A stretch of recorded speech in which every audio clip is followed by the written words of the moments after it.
Respecto a el que preguntaban algunos estudiantes, esta clase para los estudiantes de mi curso vamos a luego relevarlo en un trabajo, por lo cual es bueno que tomen notas. ¿Sí? Bien.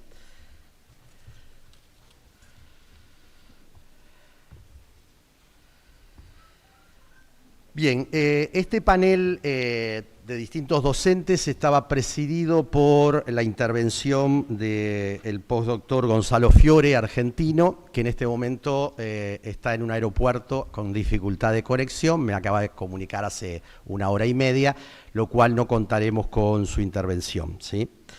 Bien, le hemos pedido a distintos docentes, investigadores y personas que tienen que ver con el desarrollo de la cultura, la técnica, distintas intervenciones, ¿sí? Y es así que vamos a pedirle a la magíster Amaya Canzani que nos hable sobre nuevas tecnologías y educación.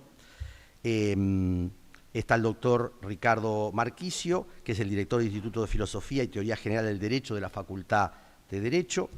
El doctor en Economía, Fernando Isabela, que es de la Facultad de Ciencias Económicas.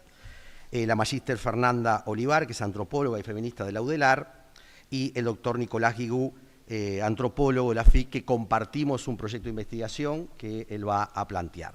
Yo voy a hacer una introducción teórica de por qué la convocatoria, para luego dar paso a las intervenciones, dado que esperaba de alguna manera que Fiore pudiera dar cuenta de esto. Entonces, el curso, como se dijo, que se imparte en primer año, de alguna manera intenta percibir el cambio de época, pero ese cambio de época está situado en lo que es el pasaje de la Edad Media a la Edad Moderna. Pero hoy estamos viviendo un conjunto de cambios que impactan de alguna manera en una nueva etapa. El decano decía, van a hablar de posmodernidad, bueno, vamos a hablar de transmodernidad, de modernidad incompleta, vamos a ver qué es lo que está sucediendo, ¿sí?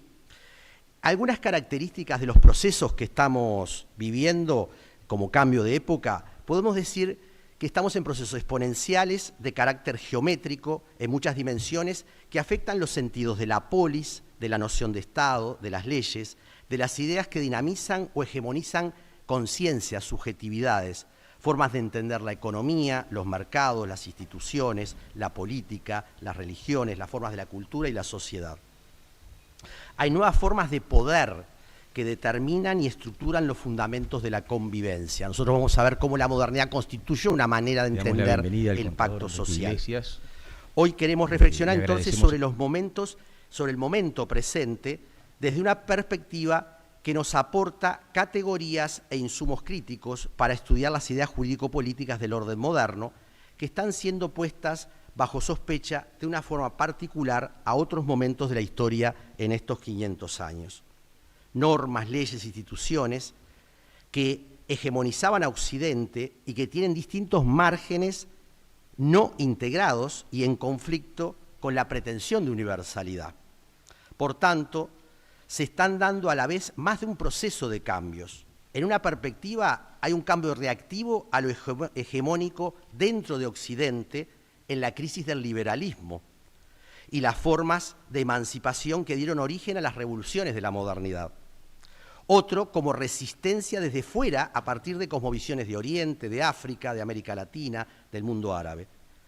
Las peleas por la descolonización, la autonomía cultural, la diversidad de los pueblos y etnias también es parte de esto. Algunos ejes de conflicto. La verticalización y la acumulación de poder. Está haciendo a nivel global, económico, político, con control de tecnologías exponenciales, así como el laboratorio que puede implicar la inteligencia artificial, la nanotecnología y el cambio de formas de producción, acumulación y distribución. Hay un giro global acelerado hacia Oriente. El eje hoy es Oriente, Eurasia, China, ¿sí? Rusia, la India, Occidente está en crisis, ¿sí? Por tanto, hay un cambio de hegemonía global en lo hemisférico, lo continental y lo nacional. Lo podemos ver en las noticias. ¿Qué implica esto y las formas de respuesta que tiene?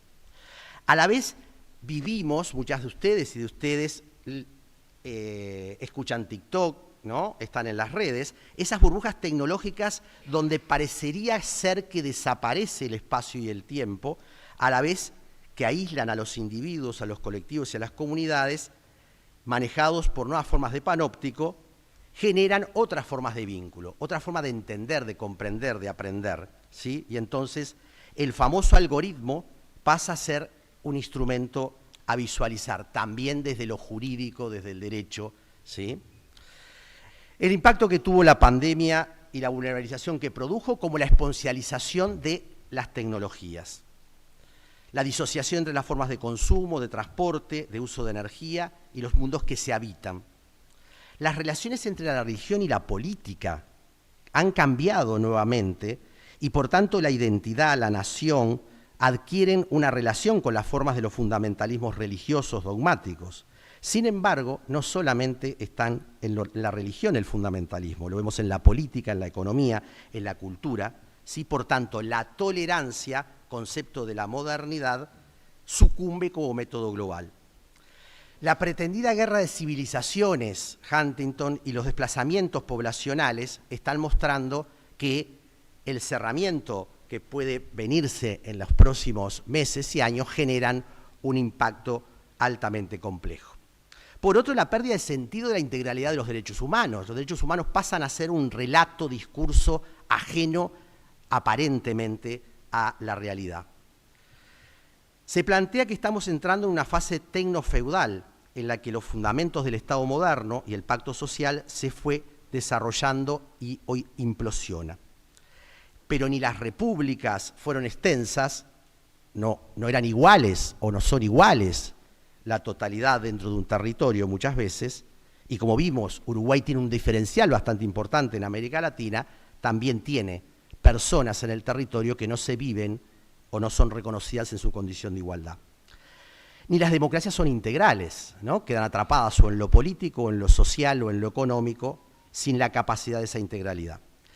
El dilema entonces es asumir una modernidad incompleta y una transmodernidad que dé cuenta de las dimensiones no asumidas o asumir que la emancipación de la modernidad como plena libertad, igualdad y fraternidad o son una quimera o es necesario volver a pensar lógicas, ¿sí?, que construyan un futuro que sea de esperanza. Yo siempre pregunto en mis clases si creen que el futuro va a ser mejor que el presente. Levanten la mano quienes creen que el futuro va a ser mejor que el presente. Bien, en mi generación levantábamos todos la mano.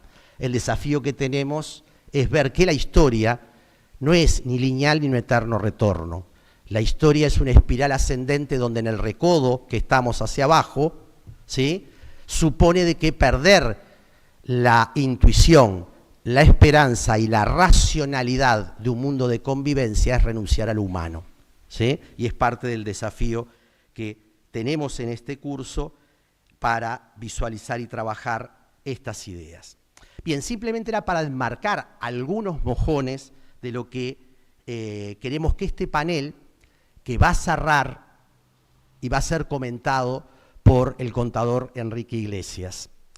El contador Enrique Iglesias, que tiene apenas 94 años, ¿no? Yo tengo un amigo de 103, como le digo, que es Edgar Morén, o sea que el más joven es Enrique, y después Belela Herrera con sus 97. Tres grandes referentes que nos hablan de pensar el mundo a pesar de las crisis y dificultades. Y por eso un sabio de esa edad nos puede decir lo que vio y lo que es necesario tomar también en cuenta.